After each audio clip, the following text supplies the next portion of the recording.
ਖਲੋਤੇ ਹੋ ਨੇ ਮੈਂ ਤੁਹਾਨੂੰ ਕੀ ਆਨਾ ਹੁੰਦਾ ਸਾਂ ਕਿ बहुत जल्द मैं बहुत बड़ा आदमी बन जाऊंगा, फेमस हो जाऊंगा मैं।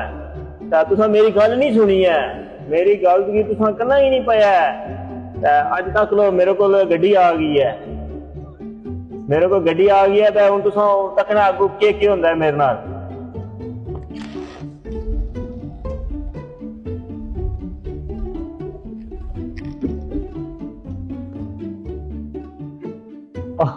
बंदे क्या होगी पागल नहीं हो गया पागल हो गया बंदा पागल हो गया चला बगड़ी रेडी